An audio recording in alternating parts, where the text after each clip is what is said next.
Hello दोस्तों, कैसे हो सभी। आज हम क्लास 12 फिजिक्स करेंगे। अल्फा कण प्रकीर्णन प्रयोग।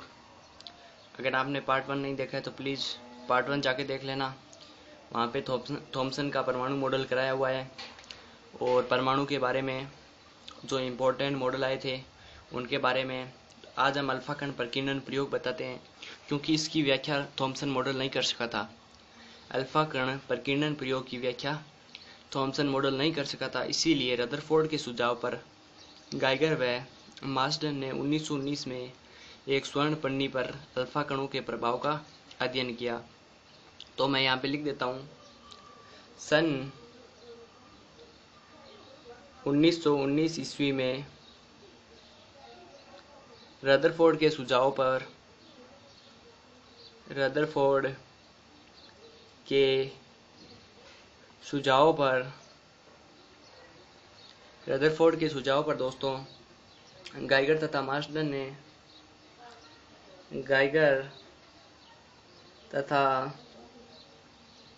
मार्सडन ने धातु की एक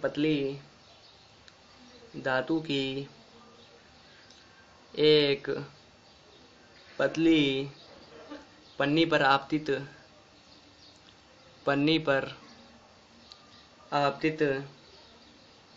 अल्फा कणों के प्रभाव का अध्ययन किया।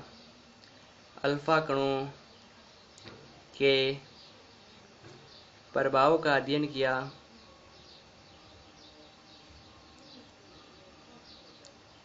इसका अध्ययन किया। अल्फा जो कण होता है दोस्तों, वो क्या होता है। अल्फा कण हीलियम H2 4, इसका प्रोटॉन व इलेक्ट्रॉन की संख्या 2 होती है, परंतु इसका द्रव्यमान प्रोटॉन प्लस न्यूट्रॉन बराबर द्रव्यमान संख्या होती है, जिसकी संख्या 4 होती है। नाभिक होता है। अब आपको पता चल गया अल्फा कण हीलियम नाभिक होता है। तो दोस्तों इसका द्रव्यमान हाइड्रोजन से 4 गुना और द्रव्यमान 4 गुना और आवेश 2 गुना होता है। क्लियर हो गया दोस्तों। अब आगे बात करते हैं हम इसकी प्रयोग के बारे में देखते हैं। तो दोस्तों सर्वप्रथम इस प्रकार इन्होंने एक यहाँ पे रेडियो एक्टिव पदार्थ को रखा, जो दोस्तों अल्फा कण उत्सर्जित करेगा, तरंगे उत्सर्जित करेगा। जो रेडियो एक्टिव पदार्थ होता है, जैसे यहाँ पे Bi बेरिलियम को लिया है, और यही जब इन अल्फा कणों को इससे बौछार की जाएगी, और जब बौछार की जाएगी तो यहाँ पे इनको सीधा रखने के लिए यहाँ पे लेड प्लेट लगाई गई। और यही जब इस प्रकार यहाँ पे स्वर्ण पन्नी लगी हुई है, इस प्रकार लगी हुई है दोस्तों। इस स्वर्ण पन्नी से सभी जो है वो विचलित हो गए। इस प्रकार ये कुछ अल्फा कण वापस लौट आए, कुछ अल्फा कण विचलित हो गए, और जो एक अल्फा कण था वो इस प्रकार यहाँ पे पीछे एक जिंक सल्फेट का पर्दा होता है, और यहाँ पे सूक्ष्मदर्शी लगी होती है दोस्तों, सूक्ष्मदर्शी। और इस सूक्ष्मदर्शी द्वारा जब देखा गया तो यहाँ पे चमक उत्पन्न होती है। जब ये इस प्रकार आके टकराते हैं तो चमक उत्पन्न करते हैं, परंतु देखा गया कि जो एक अल्फा कण था वो इस स्वर्ण पन्नी को एकदम 180 डिग्री के कोण पर इसको पार करके आया था, और यहाँ पे जिंक सल्फेट के पर्दे से टकराया था। तो यहाँ पे लिख देते हैं इस प्रयोग के बारे में। ये अल्फा किरणें हैं दोस्तों। अब यहाँ पे लिखते हैं, एक लेड बॉक्स में स्थित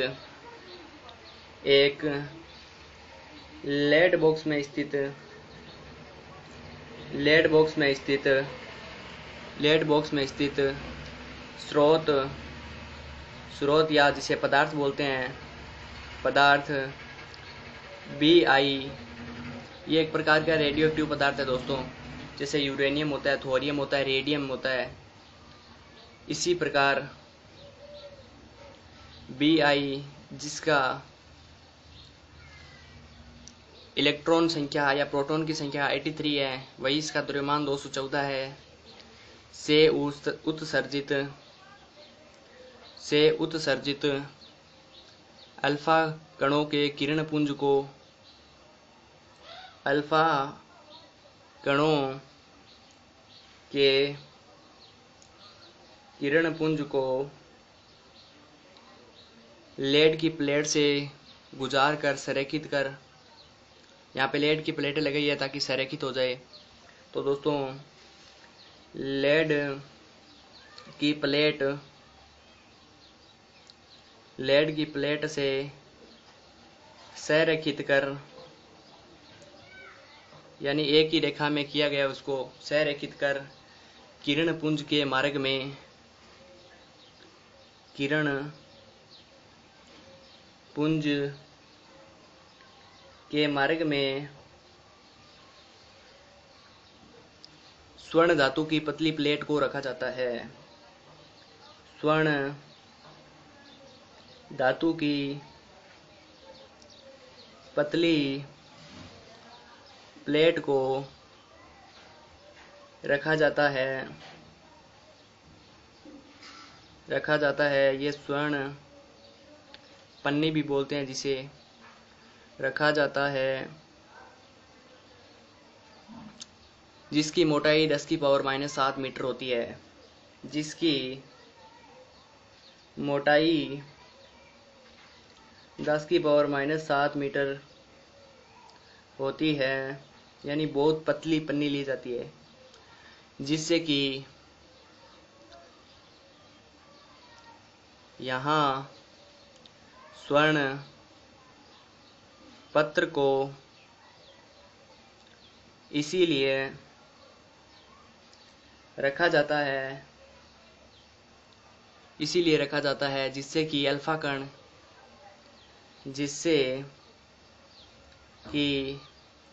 अल्फा कण एक से अधिक बार परिकिणित न हो, यानी एक बार इस स्वर्ण पन्नी को पार करके अल्फा कण वापस परिकिणित न हो। दोस्तों क्लियर हो गया? अब बात करते हैं आगे, अर्थात अल्फा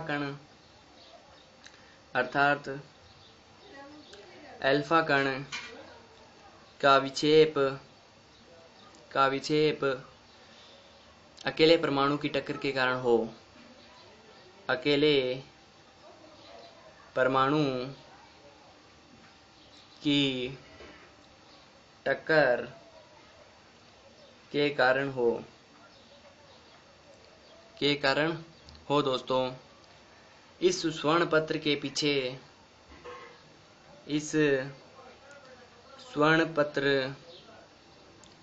पीछे जिंक सल्फेट का पर्दा लगा रहता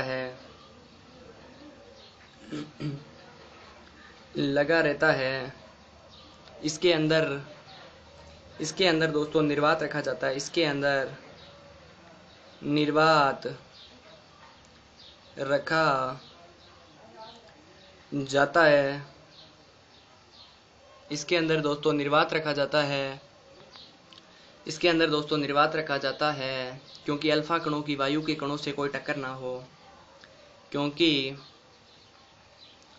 अल्फा कणों की वायु के कणों के साथ कोई टक्कर ना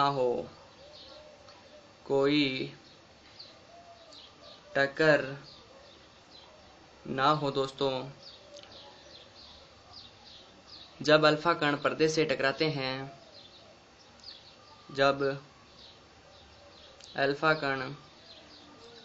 पर्दे से टकराते हैं तो एक चमक उत्पन्न होती है। तो एक चमक उत्पन्न होती है जिससे एक चमक उत्पन्न होती है जो सूक्ष्मदर्शी के द्वारा देखी जा सकती है। जो सूक्ष्मदर्शी के द्वारा देखी जा सकती है। तो दोस्तों यहाँ तक क्लियर हो गया। मैं उम्मीद करूँगा ये आपको अल्फा कण प्रकीर्णन प्रयोग समझ आया होगा। अब इसके बारे में निष्कर्ष क्या निकले, कहने का मतलब है इससे हमें क्या मिला इस प्रयोग से। अभी तक हमने इसकी संरचना का अध्ययन किया है, अब हम बात करते हैं निष्कर्ष। निष्कर्ष के बारे में दोस्तों बात करते हैं। निष्कर्ष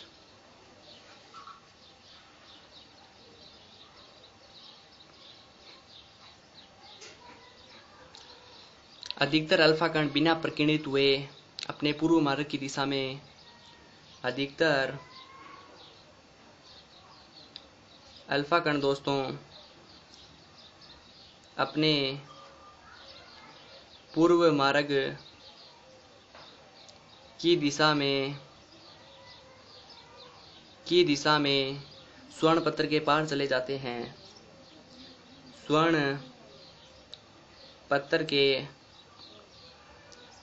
पार चले जाते हैं।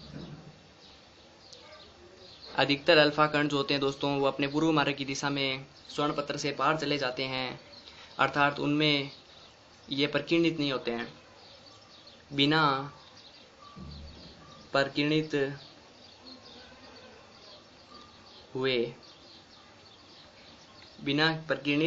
हुए अधिकतर अल्फा कण बिना प्रकीर्णित हुए अपने पूर्व की मार्ग की दिशा में स्वर्ण पत्र के पार चले जाते हैं।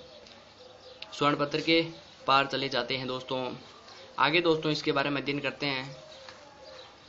कुछ अल्फा कण थॉमसन परमाणु मॉडल से 2 नंबर पर, कुछ अल्फा कण थॉमसन परमाणु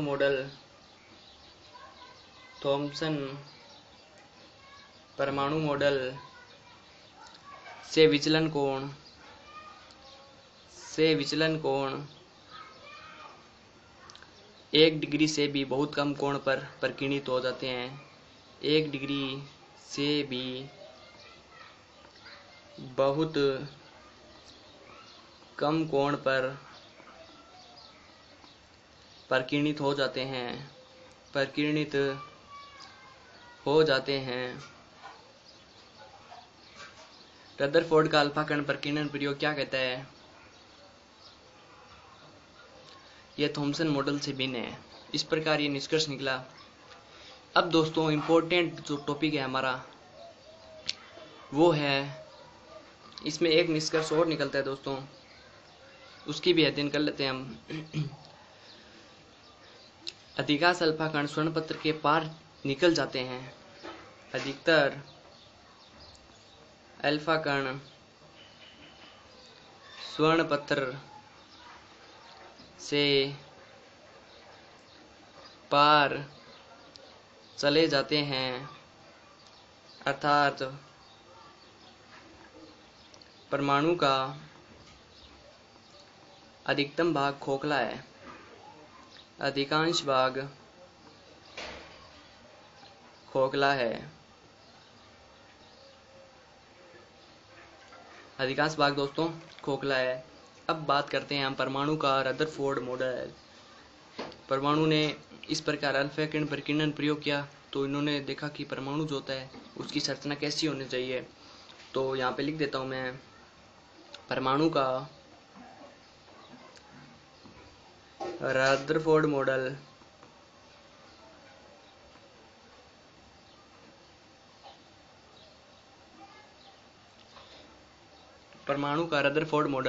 अल्फा कणों के प्रयोग से अल्फा कणों के प्रकीर्णन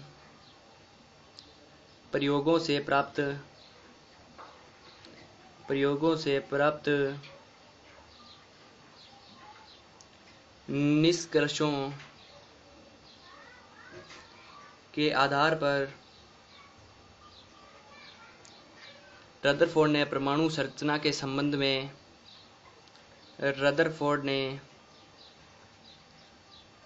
परमाणु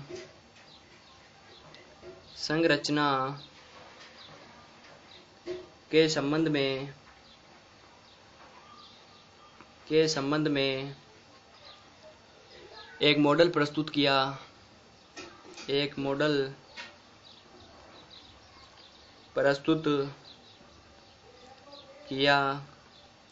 जिसे परमाणु का रदरफोर्ड मॉडल कहते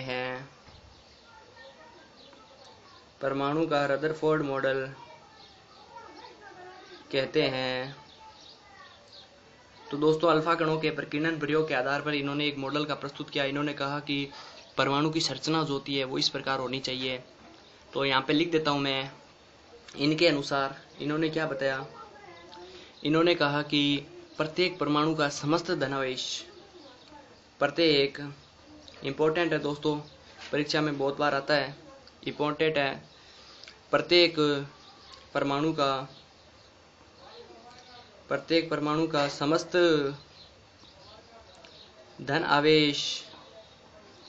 धनावेश तथा लगभग संपूर्ण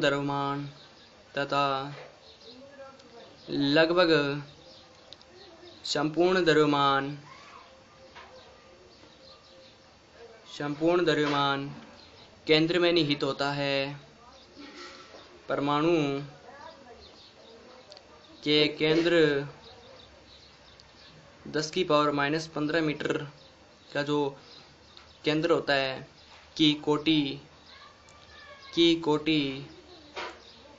की त्रिज्या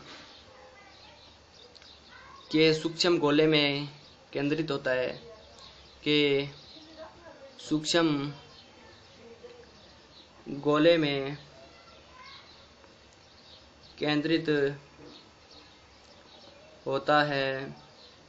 जिसे नाभिक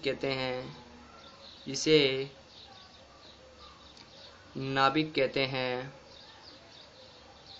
तो दोस्तों, रदरफोर्ड ने क्या कहा? रदरफोर्ड ने कहा कि जो परमाणु का संपूर्ण धनावेश है, यानी जितना भी पॉजिटिव आवेश है, वो कहाँ पर होता है? नाभिक में स्थित होता है। और नाभिक का इन्होंने आकार कितना बताया? 10⁻⁻15 मीटर त्रिज्या का गोला होता है, जिसे नाभिक का इन्होंने। और इन्होंने दूसरी बात जो कही, इन्होंने कहा दोस्तों कि नाभिक के चारों ओर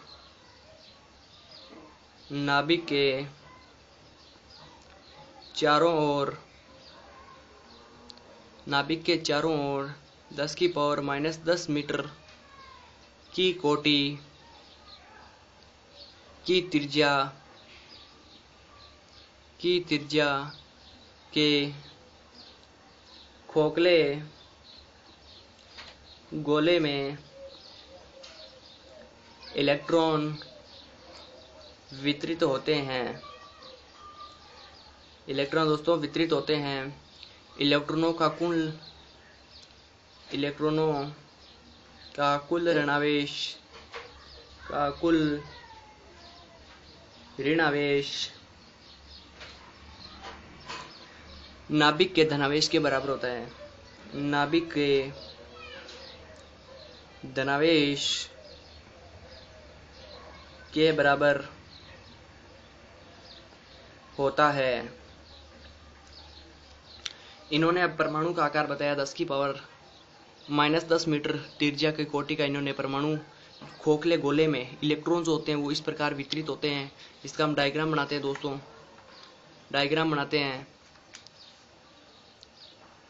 ये इस प्रकार इन्होंने बताया कि ये 10⁻⁻10 मीटर त्रिज्या का गोला है, जिसके अंदर ये प्लस आवेश नाभिक में है, जिसकी इन्होंने 10⁻⁻ मीटर त्रिज्या का जो गोला बताया था। और यहाँ पे इन्होंने कहा इलेक्ट्रॉन इस प्रकार वितरित करते हैं खोखले गोले में, इस प्रकार इलेक्ट्रॉन वितरित करते हैं, इन्होंने इस प्रकार बताया। तो दोस्तों, इनकी तीसरी इंपॉर्टेंट बात है। तीसरी बात क्या है इनकी? इलेक्ट्रॉन्स होते हैं, इलेक्ट्रॉन ऋण आवेशित, इलेक्ट्रॉन ऋणावेशित कण होने के कारण, कण होने के कारण नाभिक के धनावेश, नाभिक के धनावेश के आकर्षण बल के कारण, बल के कारण नाभिक में गिर जाने चाहिए, नाभिक में गिर जाने चाहिए, जबकि ऐसा नहीं होता, जबकि ऐसा नहीं होता। इसके लिए रदरफोर्ड ने, इसके लिए तो दोस्तों मैं आपको एक यहाँ पे बात बताता हूँ कि इन्होंने कहा कि जो इलेक्ट्रॉन होते हैं वो नेगेटिव आवेशित होते हैं और जो पॉजिटिव है सारा इस केंद्र में होता है। जितने भी प्रकार के प्रोटॉन है, पॉजिटिव को इन्होंने प्रोटॉन का, जब ये इसके चारों ओर चक्कर करते हैं तो इसके आकर्षण से ये खींचने चाहिए और खींचकर ये धीरे धीरे इस प्रकार इसमें केंद्रित हो जाना चाहिए, परंतु ऐसा नहीं होता है। अगर ऐसा होता तो परमाणु स्थायी नहीं होता और कोई भी चीज विकसित नहीं होती। परंतु जब रदरफोर्ड ने इसके लिए क्या कल्पना की, रदरफोर्ड ने कहा कि अगर रदरफोर्ड ने परमाणु मॉडल के संबंध में कहा कि इलेक्ट्रॉन जो होते हैं वो स्थिर नहीं होते, नाभिक के चारों ओर वृत्ताकार कक्षाओं में घूमते रहते हैं। तो इन्होंने क्या कहा, इन्होंने कहा दोस्तों कि इलेक्ट्रॉन, रदरफोर्ड ने कहा कि इलेक्ट्रॉन स्थिर नहीं होते, घूमने के लिए इनको नाभिक से पावर मिल जाती है। तो दोस्तों आगे देखते हैं हम, रदरफोर्ड ने इलेक्ट्रॉन स्थिर नहीं होते, यहां तक देख लिया होगा। जबकि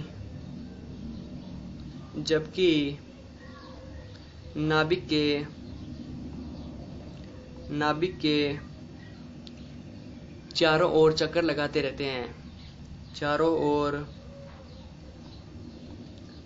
चक्कर लगाते रहते हैं। इलेक्ट्रॉन जो होते हैं दोस्तों नाभिक के चारों ओर चक्कर लगाते रहते हैं। इसमें आके देखते हैं,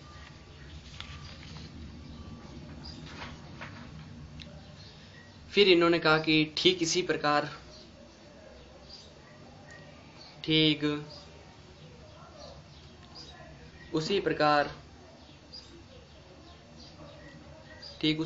जिस प्रकार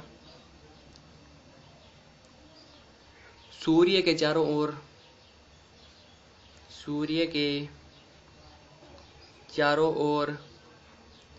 ग्रह चक्कर लगाते हैं।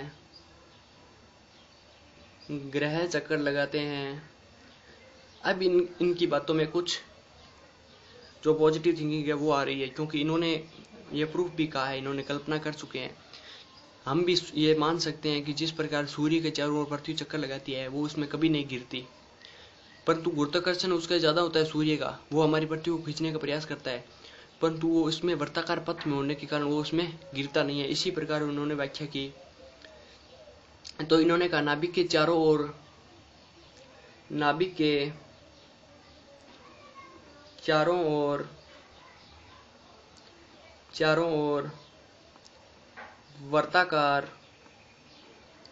वर्ताकार कक्षाओं में घूमते रहते हैं, वर्ताकार मार्ग में घूमने के लिए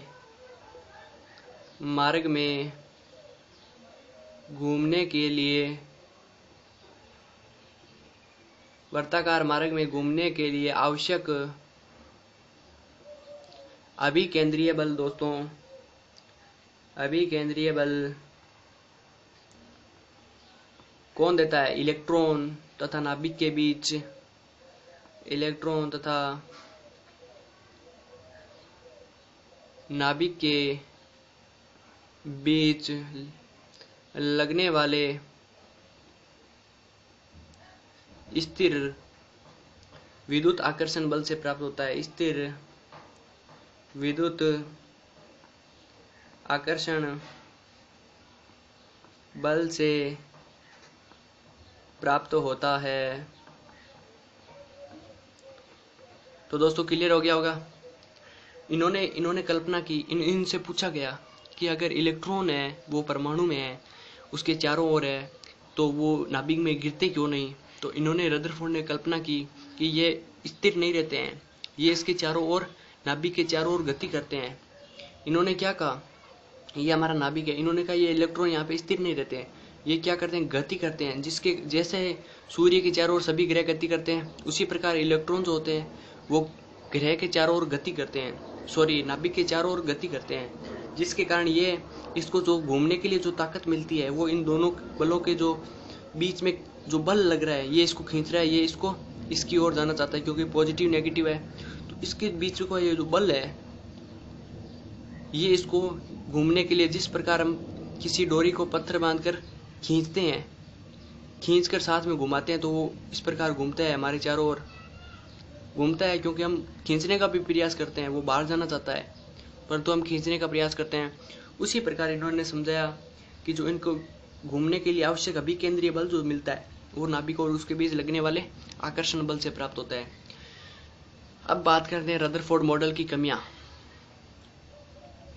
रदरफोर्ड मॉडल की कमियां।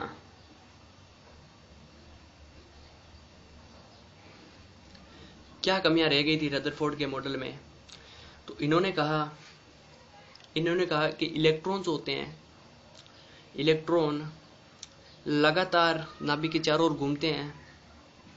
तो यहाँ पे लिख लेते हैं हम साथ में, फिर मैं आपको समझा दूंगा। नाभिक के चारों ओर, नाभिक के चारों ओर घूमते इलेक्ट्रॉन में अभिकेंद्रीय त्वरण होता है। अभिकेंद्रीय त्वरण होता है। अभिकेंद्रीय दोस्तों त्वरण होता है तथा त्वरित आवेशित कण तथा त्वरित आवेशित कण विद्युत चुंबकीय तरंगों के रूप में लगातार ऊर्जा उत्सर्जित करते हैं। तरंगों के रूप में लगातार ऊर्जा उत्सर्जित करते हैं। तो दोस्तों मैं इतनी बात को आपको समझाना चाहता हूँ कि जिस प्रकार हम किसी पत्थर को इस प्रकार बांधते हैं, फिर हम घुमाते हैं, तो अगर इस घुमाने के लिए हमें एक बल देना पड़ता है, फिर ये थोड़ा घूमता है, फिर हमें इसको बाहर जाने से रोकने के लिए हमें एक बल और देना पड़ता है। आप इस कल्पना करो कि अगर आप पत्थर घुमाते हो तो आपके हाथों में कुछ समय के लिए बार बार बल लगाना पड़ता है, क्योंकि उसको दिशा बदलने के लिए। इस प्रकार ये घूमता है पत्थर इस प्रकार घूमता है, तो ये बाहर जाना चाहता है। अगर आप छोड़ दोगे इसको तो ये इधर चला जाएगा, आपको पता है। परंतु आप अगर इसको नहीं छोड़ोगे तो यहाँ पे फिर ये इसको दिशा चेंज करने के लिए बल चाहिए। इसे कहते हैं अभिकेंद्रीय त्वरण यानी एक्सीलरेटर। किसी के वेग में बार बार परिवर्तन करना ही एक्सीलरेटर होता है, जिसे त्वरण कहते हैं। और जब इस प्रकार ये इलेक्ट्रॉन्स होते हैं, जब ये नाभिक के चारों ओर गति करते हैं, तो इनको भी एक बल की आवश्यकता होती है, बार बार यहाँ पे चक्कर लगाने के लिए, दिशा चेंज करने के लिए। तो इनको जो ताकत, इनकी एनर्जी कभी तो कभी खत्म होनी चाहिए। कहने का मतलब इनका एनर्जी, हमारी भी एनर्जी, हम 5-7 घंटे घुमाए तो हमारी भी एनर्जी चली जाती है, तो इलेक्ट्रॉनों की तो जानी है। तो ये धीरे धीरे इस प्रकार अंदर आता चला जाएगा और नाभिक में गिरना ही है। तो ये इनकी सिर्फ इन्होंने परिकल्पना करके बताया था कि जिस प्रकार ग्रह घूमते हैं। इन्होंने ऊर्जा का स्रोत नहीं बताया, परंतु सूर्य में तो हाइड्रोजन आपस में मिलते हैं और वहाँ पे विस्फोट होते हैं, जिसके कारण उसको एनर्जी मिलती रहती है, वहाँ पे नाभिक के संलयन की अभिक्रिया होती है। यहाँ पे लिखते हैं लगातार ऊर्जा उत्सर्जित करते हैं, अतः नाभिक के चारों ओर विभिन्न कक्षाओं में अतः नाभिक के चारों ओर विभिन्न कक्षाओं में घूमते हुए इलेक्ट्रॉन लगातार ऊर्जा उत्सर्जित करते हैं। घूमते हुए इलेक्ट्रॉन लगातार ऊर्जा उत्सर्जित करते हैं। ऊर्जा का क्या करते हैं? लगातार उत्सर्जित करते हैं, जिससे इलेक्ट्रॉन की ऊर्जा में कमी आएगी, जिससे इलेक्ट्रॉन की ऊर्जा में कमी आएगी और जिसके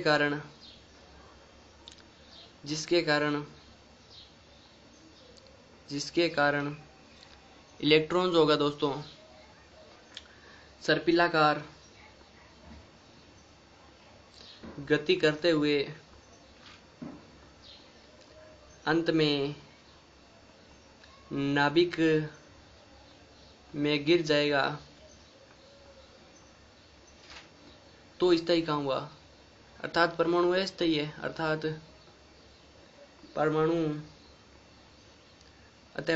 परमाणु स्थायी तो की व्याख्या नहीं कर सका, ये मॉडल की व्याख्या नहीं कर सका। तो दोस्तों क्लियर हो गया, पहली कमी देख ली हमने। दूसरा है रेखीय स्पेक्ट्रम की व्याख्या। रेखीय स्पेक्ट्रम की व्याख्या दोस्तों रदरफोर्ड ने कहा कि इलेक्ट्रॉन जब सभी दिशाओं में घूमते हैं तो उनकी आवृत्ति बदलती है। अगर कोई चीज किसी वर्ताकार पथ में घूम रही है तो उसकी आवृत्ति तो जरूर बदलती है, और आवृत्ति बदलती है तो विद्युत चुंबकीय जो स्पेक्ट्रम प्राप्त होगा, प्रकाश का स्पेक्ट्रम, वो भी अलग अलग आना चाहिए। तो हम यहाँ पे इसमें लिख लेते हैं दूसरा, रदरफोर्ड की दूसरी कमी रेखीय स्पेक्ट्रम की व्याख्या। रेखीय स्पेक्ट्रम की व्याख्या रदरफोर्ड के अनुसार परमाणु में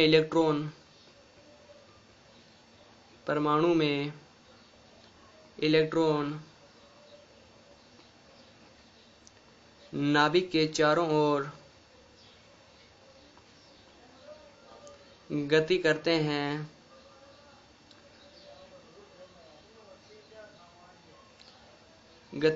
हैं, जिनके कारण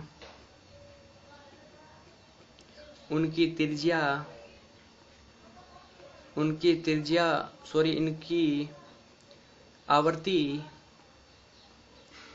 बदलती रहती है।